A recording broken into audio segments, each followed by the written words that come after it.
নমস্কার, আপনারা দেখছেন আপডেট বাংলা ইউটিউব চ্যানেল। জানাবো আজকের কিছু বাছাই করা গুরুত্বপূর্ণ খবর। প্রথমেই দেখে নেব আজকের হেডলাইন্স। দল আগে ব্যক্তি পরে, তৃণমূলের শাখা সংগঠনগুলিকে কড়া বার্তা মমতার। আরজিকর হাইকোর্টে তদন্ত মামলা ফেরাতে চায় নির্যাতিতার পরিবার, আবেদন সুপ্রিম কোর্টে। 11 কোটি টাকা দিয়েছেন, আইপ্যাক নিয়ে মদনের সাক্ষাৎকারের পরই চাঞ্চল্যকর অভিযোগ শুভেন্দুর। মমতার গায়ে কালি লেগেছে কার জন্য, নাম জানিয়ে বিস্ফোরক মদন। ফের বিতর্কে আরজিকর, উদ্ধার ছাত্রীর ঝুলন্ত দেহ। আমাকে 11 সালে তাড়িয়ে মদনকে সমর্থন করে বিস্ফোরক শুভেন্দু। 55 আসনে জিতবে আপ, প্রচারের শেষ লগ্নে দাবি কেজরিওয়ালের। এবারে আসছে বিস্তারিত খবরে। সম্প্রতি এক গুরুত্বপূর্ণ সিদ্ধান্ত নিয়েছে শাখা সংগঠনগুলিতে বড় পরিবর্তন আনতে। দলনেত্রী মমতা বন্দ্যোপাধ্যায় এবং দলের সর্বভারতীয় সাধারণ সম্পাদক অভিষেক বন্দ্যোপাধ্যায় এই বিষয়ে এক বৈঠকে আলোচনা করেছেন। কালীঘাটের বাসভবনে অনুষ্ঠিত এই বৈঠকে 2026 সালে আসন্ন বিধানসভা নির্বাচনকে সামনে রেখে সংগঠনের রদবদল করার সিদ্ধান্ত নেওয়া হয়েছে। তৃণমূল কংগ্রেসের শাখা সংগঠনগুলিতে আসছে পরিবর্তন, যা দলনেত্রীর অনুশীলন এবং অভিষেক বন্দ্যোপাধ্যায়ের পরামর্শের ভিত্তিতে হবে।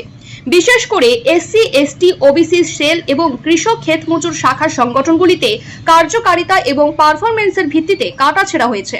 রাজনৈতিক ও সামাজিক সংগঠনে তাদের কাজের অবস্থা দেখে দলনেত্রী মমতা বন্দ্যোপাধ্যায় সিদ্ধান্ত নিয়েছেন কিছু শাখা সংগঠনে নেতৃত্বের পরিবর্তন ঘটানো হবে। আরজিকর হাসপাতাল সংক্রান্ত ঘটনায় তৃণমূল কংগ্রেসের ডাক্তার সেলকে পাওয়া যায়নি বলে বিরোধীরা ব্যাপক কুৎসা ও অপপ্রচার চালিয়েছিল, যা মমতাকে ক্ষুব্ধ করেছে। এই পরিস্থিতি কাটাতে তিনি তৃণমূলের প্রোগ্রেসিভ হেলথ অ্যাসোসিয়েশন গঠন করেছেন। সকারাত্মক পারফরমেন্সের জন্য পুরস্কৃত হচ্ছেন নেতারা। যতটা কঠোর পদক্ষেপ নেওয়া হচ্ছে ততটাই পুরস্কৃত হচ্ছেন কিছু শাখা সংগঠনের নেতারা। যেমন তৃণমূল কংগ্রেসের মহিলা শাখা এবং আইএনটিটিইউসির পারফরমেন্স ভালো হওয়ায় তাদের প্রশংসা করা হয়েছে। ঋতব্রত বন্দ্যোপাধ্যায়ের মতো নেতাকে রাজ্যসভার সাংসদ পদে পুরস্কৃত করা হয়েছে। তৃণমূল কংগ্রেসের শাখা সংগঠনগুলির উপর ক্রমাগত নজর রাখা হচ্ছে এবং কিছু সংগঠনের মধ্যে যদি নেতৃবৃন্দ ঝাঁপাতে না দেখা যায় তাদের বিরুদ্ধে কঠোর ব্যবস্থা নেওয়া হবে। দলের সংগঠনগুলোকে আরো শক্তিশালী এবং কার্যকরী করার লক্ষ্যেই এই পরিবর্তনগুলি করা হচ্ছে। অভিষেক বন্দ্যোপাধ্যায়ের নির্দেশনায় শাখা সংগঠনের নেতৃত্বে পরিবর্তন আসবে এবং সকল স্তরের নেতার দায়িত্বে পরিবর্তন করা হতে পারে। আরজিকর কাণ্ডের তদন্ত নিয়ে মামলা কলকাতা হাইকোর্টে ফেরাতে চান নির্যাতিতার বাবা মা। সোমবার সেই মর্মেই সুপ্রিম কোর্টে আবেদন করেছেন তারা। নির্যাতিতার বাবা জানান, মামলাটি হাইকোর্টে ফেরানোর আবেদন করা হয়েছে। মঙ্গলবার সুপ্রিম কোর্টের প্রধান বিচারপতি সঞ্জীব খন্নার বেঞ্চে এই বিষয়ে দৃষ্টি আকর্ষণ করা হবে। কলকাতা হাইকোর্টে আগেই আরজিকর কাণ্ডের তদন্ত নিয়ে প্রশ্ন তুলে আবেদন করেছিল নির্যাতিতার পরিবার। তারপরেও কেন একই বিষয় নিয়ে সুপ্রিম কোর্টে আবেদন করা হলো? গত শুনানিতে সেই প্রশ্নই তুলেছিলেন শীর্ষ আদালতের প্রধান বিচারপতি। তার বক্তব্য ছিল, একই আবেদনের প্রেক্ষিতে করা মামলার শুনানি দুটি আদালতে চলতে পারে না। হয় সেই মামলার শুনানি হবে শীর্ষ আদালতে, নয়তো উচ্চ আদালতে। প্রধান বিচারপতি নির্যাতিতার পরিবারের কাছে জানতে চেয়েছিলেন তারা কি চায়। বিচারপতি খন্না জানান, সুপ্রিম কোর্টে নাকি হাইকোর্টে মামলা চালাতে চায় তা ঠিক করতে হবে নির্যাতিতার পরিবারকেই। সেই সিদ্ধান্তের কথা সুপ্রিম কোর্টকে অবগত করতে হবে তাদের। নির্যাতিতার পরিবারের বক্তব্যের পরেই পরবর্তী পদক্ষেপ করা হবে বলে জানিয়েছিলেন প্রধান বিচারপতি। সেই নির্দেশের পরেই সোমবার সুপ্রিম কোর্টে নিজেদের বক্তব্য জানিয়ে আবেদন করেছে নির্যাতিতার পরিবার। আবেদনে জানিয়েছে তারা চায় হাইকোর্টে তদন্ত মামলার শুনানি হোক। শিয়ালদহ আদালত আরজিকরে ধর্ষণ খুনের মামলায় রায় দেওয়ার আগে হাইকোর্টে একটি আবেদন করেছিলেন নির্যাতিতার মা বাবা। সিবিআই তদন্ত নিয়ে নানা প্রশ্ন তুলে উচ্চ আদালতের বিচারপতি তীর্থঙ্কর ঘোষের বেঞ্চে সেই আবেদন করা হয়। যদিও বিচারপতি ঘোষ সেই সময় নির্যাতিতার পরিবারের ওই আবেদন শুনতে চাননি, কারণ তখন সুপ্রিম কোর্টেও আরজিকর মামলা চলছিল। এরপরে শীর্ষ আদালতেও একই আবেদন করেন নির্যাতিতার মা বাবা। সেই শুনানিতে প্রধান বিচারপতি তাদের অবস্থান স্পষ্ট করার নির্দেশ দিয়েছিলেন।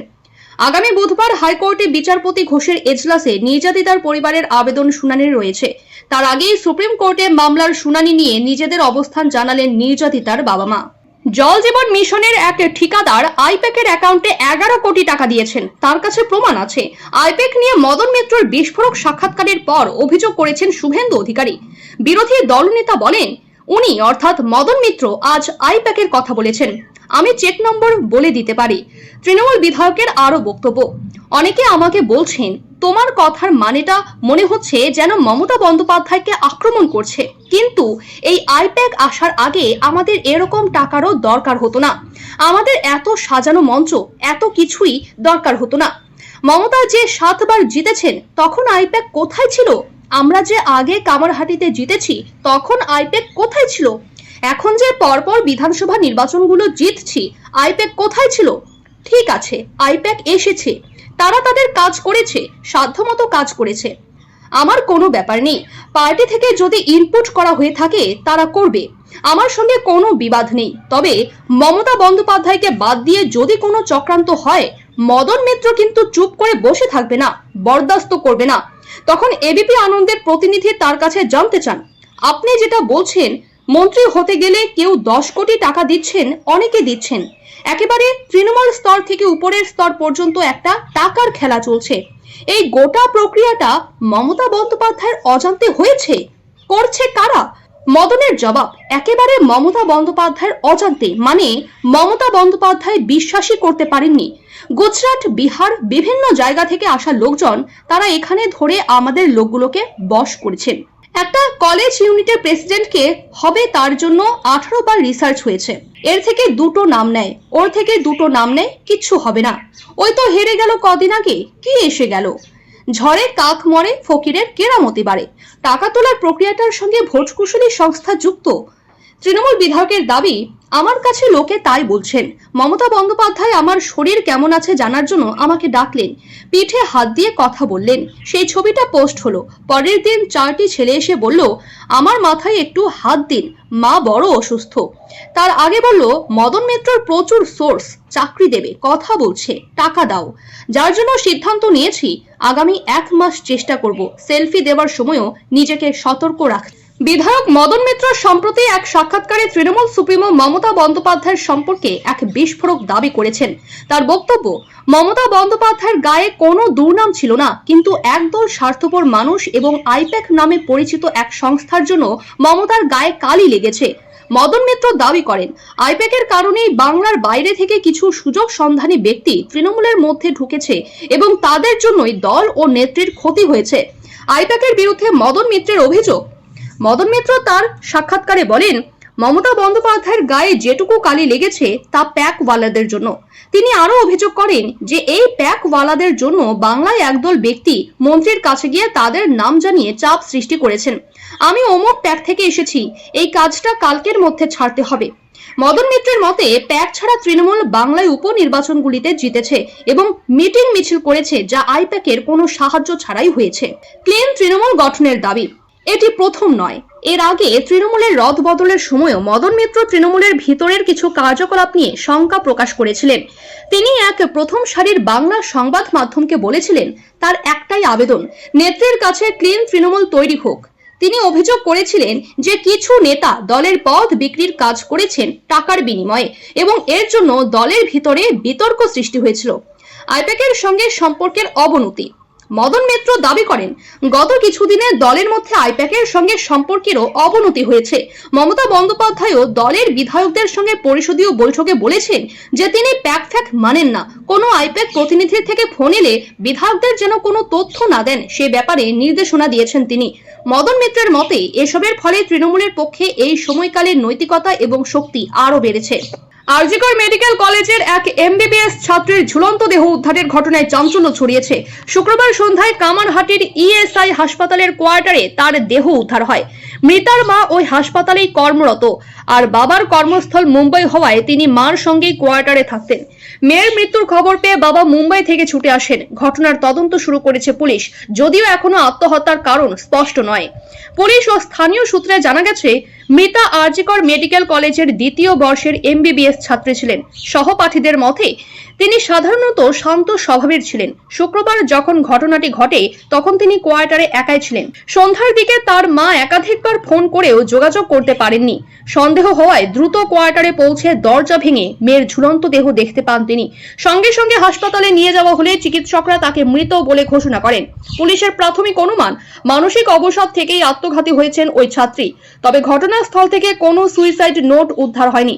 পরিবারের সদস্যরা জানিয়েছেন, সম্প্রতি মেয়ের মধ্যে কোনো অস্বাভাবিক পরিবর্তন লক্ষ্য করেননি তারা, ফলে আত্মহত্যার কারণ নিয়ে ধোঁয়াশা তৈরি হয়েছে। এ বিষয়ে কামারহাটির থানার পুলিশ অস্বাভাবিক মৃত্যুর মামলা রুজু করেছে। তদন্তের স্বার্থে পরিবারের সদস্য ও সহপাঠীদের জিজ্ঞাসাবাদ করা হতে পারে বলে জানিয়েছে পুলিশ। ঘটনার আসল কারণ জানতে পোস্টমর্টেম রিপোর্টের দিকেও নজর রাখা হচ্ছে। 9 আগস্ট আরজিকরে এক তরুণী চিকিৎসকের দেহ চেস্ট বিভাগের সেমিনার হল থেকে উদ্ধার করা হয়। প্রাথমিকভাবে তরুণীর পরিবারকে জানানো হয় ওই চিকিৎসক আত্মহত্যা করেছে। পরে তরুণী চিকিৎসককে ধর্ষণ করে খুন করার অভিযোগ ওঠে। ঘটায় সারা দেশ উত্তাল হয়ে পড়ে, রাজ্য উত্তাল হয়ে ওঠে। ঘটনায় শিয়ালদহ আদালত সঞ্জয় রায়কে যাবজ্জীবন কারাদণ্ডের রায় ঘোষণা করা হয়। 10 লক্ষ টাকায় তৃণমূলের জেলা কমিটিতে পদ দেওয়া হচ্ছে। 24 ঘন্টা আগেই বিস্ফোরক এই মন্তব্য করেছিলেন শাসক দলেরই কামারহাটির বিধায়ক মদন মিত্র। জেলা স্তরের একাংশ নেতা এতে জড়িত থাকতে পারেন বলে মন্তব্য করেছিলেন। এবার কামারহাটির তৃণমূল বিধায়কের এই মন্তব্যকে সমর্থন করলেন বিধানসভার বিরোধী দলনেতা তথা নন্দীগ্রামের বিজেপি বিধায়ক শুভেন্দু অধিকারী। একসময় তৃণমূল কংগ্রেসের প্রথম সারির নেতা ছিলেন শুভেন্দু, একাধিক দায়িত্ব পালন করেছেন। তৃণমূল যুবরও দায়িত্বে ছিলেন তিনি। 2020 সালের ডিসেম্বরে বিজেপিতে যোগ দেন। তার পুরনো দলের নেতা মদন মিত্র তৃণমূল টাকা নিয়ে পথ দেওয়ার বিস্ফোরক অভিযোগ করেছেন। আইপ্যাককেও নিশানা করেছেন কামারহাটির বিধায়ক। তিনি বলেন, সব থেকে বড় কথা, মমতা বন্দ্যোপাধ্যায়ের কোনো দুর্নাম ছিল না। যেটুকু মমতা বন্দ্যোপাধ্যায়ের গায়ে কালি লেগেছে তা প্যাকওয়ালাদের জন্য। টাকার বিনিময়ে তৃণমূলে পদ বিক্রি নিয়ে তিনি বলেন, প্যাকের কারণেই এই টাকার প্রশ্নটা এলো। পদ পেতে হলে যে টাকা দিতে হবে। মদনের বক্তব্যকে সমর্থন করে শুভেন্দু বলেন, একদম ঠিক কথা বলেছেন মদন মিত্র। কাকদ্বীপের এক ঠিকাদার 2021 সালে আইপ্যাকের অ্যাকাউন্টে 11 কোটি টাকা দিয়েছেন। আইপ্যাকের রাষ্ট্রায়ত্ত ব্যাংকের অ্যাকাউন্টে উনি ওই টাকা দিয়েছেন। আমার কাছে নথি রয়েছে। কবে থেকে তৃণমূলের টাকা দিয়ে পদ পাওয়া শুরু হয়েছে এদিন তাও খোলসা করেন শুভেন্দু। তার বক্তব্য, 16র পর থেকে শুরু হয়েছে। 18র পর থেকে প্রধান, অঞ্চল সভাপতির পদ সহ সব বিক্রি হয়েছে। 2011 সালে যুব তৃণমূলের সভাপতি ছিলেন শুভেন্দু। সেই সময় যুব তৃণমূল গঠন নিয়ে বিধানসভার বিরোধী দলনেতা বলেন, আমাকে তাড়িয়ে 11 সালে যুব তৃণমূল হয়। তারাই এই টাকা সংগ্রহ করে। সব জেলায় 3জন 4জন করে নাম রয়েছে যারা যুব তৃণমূলের। যেমন হুগলিতে শান্তনু কুন্তল ছিল। তৃণমূলের সর্বভারতীয় সাধারণ সম্পাদক অভিষেক বন্দ্যোপাধ্যায়কেও তীব্র আক্রমণ করেন শুভেন্দু। ভোট প্রচারের শেষ লগ্নে দিল্লির প্রাক্তন মুখ্যমন্ত্রী অরবিন্দ কেজরিওয়াল দাবি করেছেন, দিল্লির 70 বিধানসভা আসনের মধ্যে কমপক্ষে 55টি আসনে জিতে ফের সরকার গড়তে চলেছে আম আদমি পার্টি। মহিলারা যদি বুথে বেশি সংখ্যায় হাজির হয় সেক্ষেত্রে আপ 60টি আসনে জিতবে। যদিও আম আদমি পার্টির সুপ্রিমোর দাবিকে গুরুত্ব দিতে চাননি বিজেপির নেতারা। এক দফায় দিল্লির 70টি বিধানসভা কেন্দ্রে ভোট হবে। মূল লড়াই বিজেপি, আম আদমি পার্টি এবং কংগ্রেসের মধ্যে।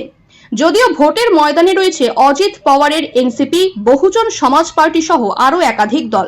এবারের প্রচারে অত্যাধুনিক প্রযুক্তি ব্যবহার করে একে অপরকে টেক্কা দেওয়ার চেষ্টা চালিয়েছে প্রতিপক্ষ শিবিরগুলো। অতীতে যা দেখা যায়নি। ভোট প্রচারে কৃত্রিম বুদ্ধিমত্তার ব্যবহার ছিল চোখে পড়ার মতো।